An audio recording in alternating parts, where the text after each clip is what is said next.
Hello everyone, and welcome to another card video. Today I have some fun products that I purchased from A Cherry on Top Crafts by Pinkfresh Studio. We're going to be making some thank you cards for my husband Tim. Finally!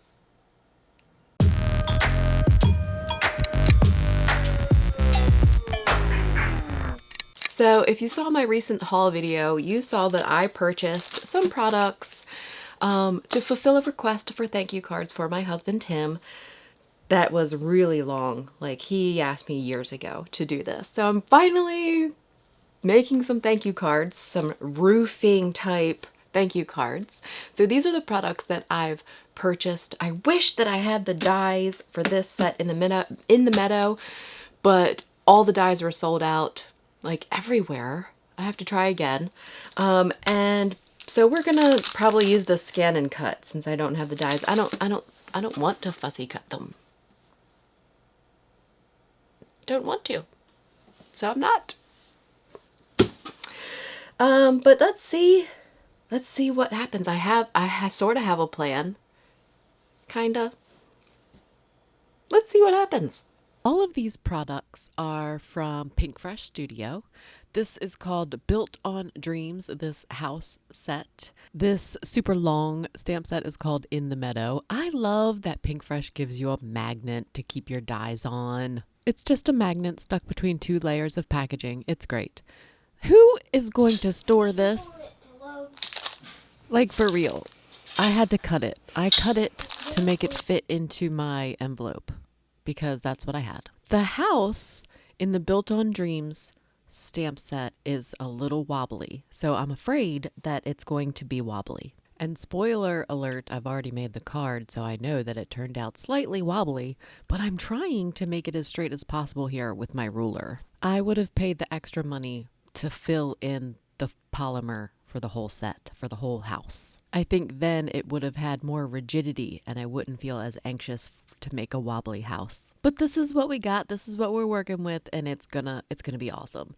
So I want to stamp this. I want it to be super black. So I'm using the VersaFine Clair Nocturne ink. This is my super black pigment ink that I like to use. And you will notice that it doesn't have a top to my chimney, although chimneys don't have tops. They're open. I'm going to close it in. I'm just going to draw a line with a black marker and close in the chimney line that looks like it's missing. I thought I was going to have to break out the memory MISTI to get this super long stamp in the MISTI, but the original MISTI did the trick. I did use my homemade felt stamping tool to really get it on there. To stamp this, I'm using alcohol marker friendly ink. I'm using MFT Extreme Black because I want to color the greenery with some alcohol markers.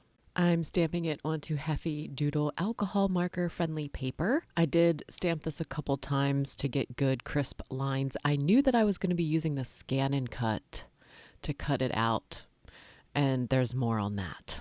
I've selected some Tombow ABT Pro alcohol markers to do the coloring. I really wanted this to be simple because I need to make a lot of them. My husband wanted these to give to his customers, and he has lots of customers, so I need to make a lot of thank you cards. I'm really testing out the color combination here because I want to use that larger image at the top of this piece of paper, so I'm really just testing out my color combination to begin with. I only used the 3 greens on this card. I didn't use the gray or that colored pencil. I didn't do any detail work. It made me think that I need to simplify my coloring more if I intend to make more of these, because this is a lot of coloring for a mass production. Typically, if you intend to mass produce a card, which means make a lot of them, you want it to be really simple and for the steps to be not as time consuming. If I could color this fast in real life, like super speed coloring, then it wouldn't be an issue. But if I intend to make a lot of these thank you cards for my husband's customers, there needs to be a better way to make these leaves green. Pinkfresh Studio has been making stencils to color in a lot of their stamped lined images. So I should really check to see if they have one for this set in the Meadow. I know that I need to order the dies already, so I should check to see if there's a stencil to make this process easier for me. For this card, I wanted these greenery pieces to be coming down from the roof of the house.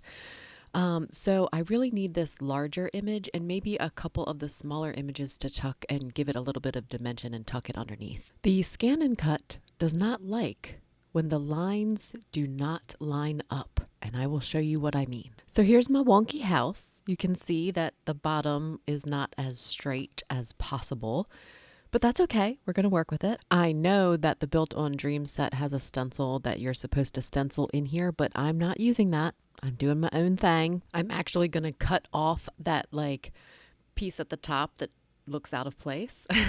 To do this, I've been loving using my rotary cutter. I've been doing a lot of quilting recently, and it's just a great way to cut things. This blade here is designated just for paper because paper does dull your blades. You just line up where you want to cut with the ruler and boom, it's cut. Ah, the Scan and Cut.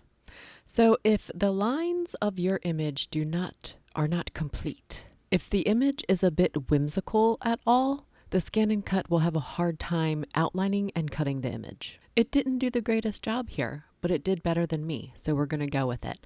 I'm using the roof line to trim my image. So the excess that I'm trimming off, I'm going to use that beneath the image to give it a little bit of dimension. I just made a few marks on the paper where I wanted to cut, lined up the ruler.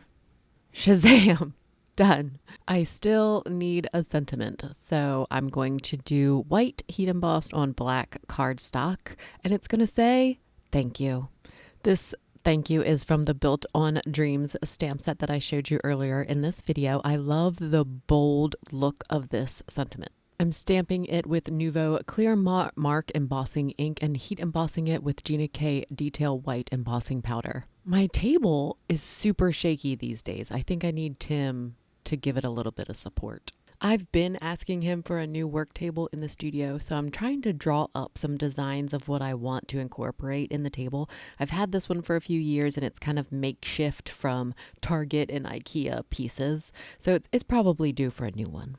I'm using the coordinating die from the Built on Dreams die set to cut out my thank you. I'm going to pop up some of the greenery with some foam squares, and then I'm going to slide in a few of those other pieces underneath of it to give it a little bit of dimension. I worked so hard to give it the same roof line. I'm really trying to match it up here. Of course, I'm adding it to a Simon Says Stamp Fog card base. I'm mounting it a little bit towards the bottom to give the top more of that gray space. Here you can see my wobbly house. I used some liquid adhesive to tuck these other parts and pieces under the greenery just so that it looks popped up. The Scan and Cut left a lot of jagged edges this time around, which I don't love, but it's still better than I can do. I plan on popping up this thank you down here in the bottom right-hand corner. To do this, I backed it with a few of those foam squares and gave it double the thickness. So it sits slightly higher than the greenery does. I didn't love how my embossing turned out, so I tried to fix it up a little bit with this Posca white paint, acrylic paint marker. I'm just adding a little bit and then moving it around with a brush. I had considered using the Nouveau drops on the circles to make them kind of pop out a little bit, but I'm not very good at making them, so I'm just going to leave them alone. I hope you enjoyed making a card with me today. Find me on social media and drop me a line in the comments. Let me know how you're doing. And until next time, hit subscribe for more card making shenanigans.